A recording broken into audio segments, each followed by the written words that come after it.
नमस्कार दोस्तों, स्वागत है आपका आज के इस वीडियो लेक्चर में।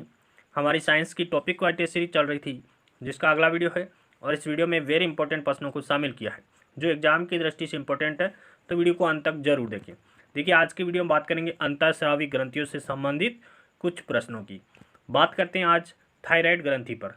थायराइड ग्रंथि से जितने भी संबंधित प्रश्न बनते हैं वो सारे एक ही वीडियो में कवर करेंगे। देखिए, आज का पहला प्रश्न, कौन सी ग्रंथि श्वास नली के दोनों ओर स्थित होती है? कौन सी ग्रंथि है जो श्वास नली के दोनों ओर स्थित होती है? वो है थायराइड ग्रंथि। थायराइड ग्रंथि का अन्य नाम क्या है? तो इसको आउटू ग्रंथि भी कहते हैं या फिर इसे गोइटर ग्रंथि भी कहते हैं। थायराइड ग्रंथि द्वारा स्रावित हार्मोन कौन सा है? तो इसके द्वारा थायरोक्सिन हार्मोन स्रावित होता है। और थायरोक्सिन हार्मोन के निर्माण के लिए किस तत्व की आवश्यकता होती है? आयोडीन की आवश्यकता होती है। और आयोडीन है वो हमारे नमक में पाया जाता है।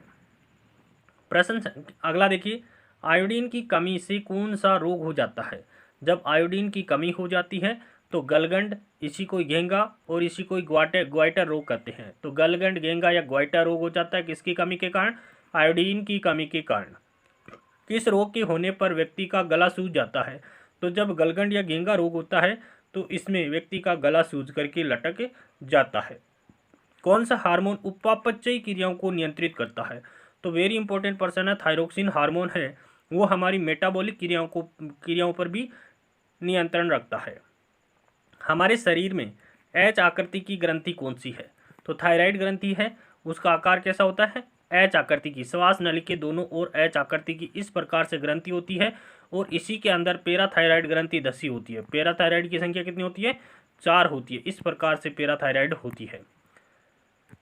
आगे देखिए, थायराइड ग्रंथि हमारे शरीर में कहाँ पाई जाती है? तो श्वास नली, तो गले में पाई जाती है। श्वास नली के दोनों ओर हमारे गले में कौन सी ग्रंथि स्थित होती है?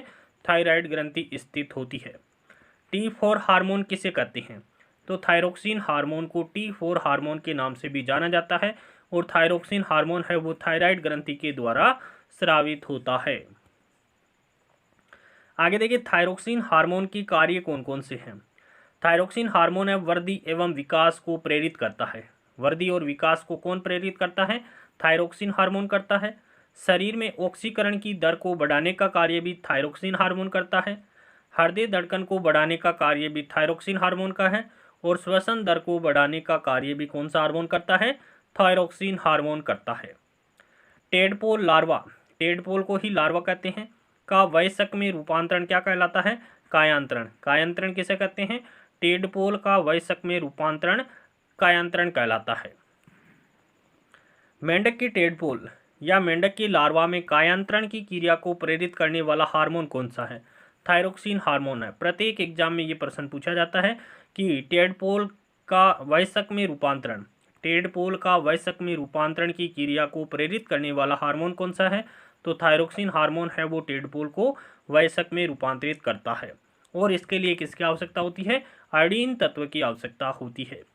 थायरोक्सिन हार्मोन को प्रेरित करने वाला तत्व कौन सा है? आयोडीन है। सबसे बड़ी ग्रंथि कौन सी है?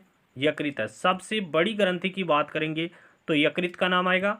और सबसे बड़ी अंतःस्रावी ग्रंथि की बात करेंगे तो थायराइड ग्रंथि सबसे बड़ी अंतःस्रावी ग्रंथि है। और सबसे छोटी अंतःस्रावी ग्रंथि कौन सी है? पीयूष ग्रंथि है। और सबसे बड़ी मिश्रित ग्रंथि कौन सी है? अग्नाशय ग्रंथि है। इन चारों पर्सन को ध्यान में रखना है। सबसे बड़ी ग्रंथि की बात की जाए तो यकृत का नाम आएगा। सबसे बड़ी अंतःस्रावी ग्रंथि की बात करेंगे तो थायराइड का नाम आएगा। सबसे छोटी अंतःस्रावी ग्रंथि की बात करेंगे तो पीयूष का नाम आएगा।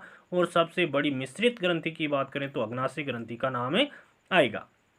आगे देखिए, मिक्सोडेमा रोग किस ग्रंथि से संबंधित है? तो मिक्सोडेमा रोग है वो थायराइड ग्रंथि से संबंधित रोग है। आगे बात करें, कौन सा हार्मोन उपापचय क्रियाओं पर नियंत्रण रखता है? तो थायरोक्सिन हार्मोन है वो उपापचय यानी हमारे शरीर की मेटाबॉलिक क्रियाओं पर कंट्रोल करता है। थायरोक्सिन हार्मोन की कमी से बच्चों में कौन सा रोग हो जाता है? देखिए, थायरोक्सिन हार्मोन की कमी होती है तो बच्चों में कौन सा जड़ वामनता रोग होता है, जिसको अंग्रेजी में क्रेटिनिज्म कहा जाता है। जड़ वामनता या क्रेटिनिज्म रोग के लक्षण क्या है? बच्चों का मानसिक और शारीरिक विकास है वो रुक जाता है, अवरुद्ध हो जाता है। जड़ वामनता रोग का लक्षण क्या होता है? बच्चों का जो मानसिक और शारीरिक विकास अवरुद्ध हो जाता है। थायरोक्सिन हार्मोन की कमी से किशोरावस्था या यौवनावस्था में कौन सा रोग होता है? तो किशोरावस्था में थायरोक्सिन हार्मोन की कमी से मिक्सोडेमा रोग होता है। और मिक्सोडेमा रोग के लक्षण क्या है? उपापचय दर कम हो जाती है, हृदय स्पंदन की दर कम हो जाती है, रक्तचाप कम हो जाता है। ये मिक्सोडेमा रोग के लक्षण हैं। कौन कौन से? उपापचय दर कम हो जाती है, हृदय स्पंदन की दर कम हो जाती है, रक्तचाप कम हो जाता है। अगर लंबे समय तक थायरोक्सिन हार्मोन की कमी के कारण कौन सा रोग होता है? तो हाइपोथायराइडिज्म रोग हो जाता है। लंबे समय तक थायरोक्सिन हार्मोन की कमी के कारण कौन सा रोग हो जाता है? हाइपोथायराइडिज्म हो जाता है। हाइपोथायराइडिज्म रोग के लक्षण क्या है? तो जनन सप्ताह में कमी हो जाती है और कभी कभी व्यक्ति गूंगा और बहरा भी हो सकता है। किस रोग में? हाइपोथायराइडिज्म। भोजन में आयोडीन की कमी से कौन सा रोग हो जाता है? जब भोजन में आयोडीन की कमी होती है तो गलगंड, गेंगा या ग्वाइटर रोग हो जाता है। गलगंड, गेंगा या ग्वाइटर रोग के लक्षण क्या है? तो थायराइड ग्रंथि के आकार में बहुत अधिक वृद्धि हो जाती है जिससे गला सूज करके लटक जाता है।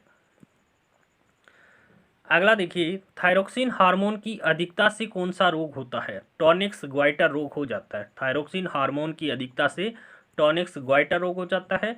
टॉनिक्स ग्वाइटर रोग के लक्षण क्या है?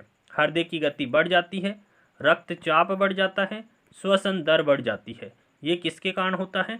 टॉनिक्स ग्वाइटर के कारण होता है। और टॉनिक्स ग्वाइटर रोग है वो थायरोक्सिन हार्मोन की अधिकता के कारण होता है। थायरोक्सिन हार्मोन की अधिकता से कौन सा रोग होता है? तो थायरोक्सिन हार्मोन की अधिकता के कारण एक्सोप्थेल्मिया रोग भी होता है। एक्सोप्थेल्मिया रोग किसके कारण होता है? थायरोक्सिन की अधिकता के कारण होता है। तो एक्सोप्थेल्मिया रोग के लक्षण क्या है? आंखें फूल करके नेत्र कोटर से बाहर निकल जाती है। आंखें हैं वो फूल करके नेत्र कोटर से बाहर निकल जाती है। किस रोग में? एक्सोप्थेल्मिया रोग में।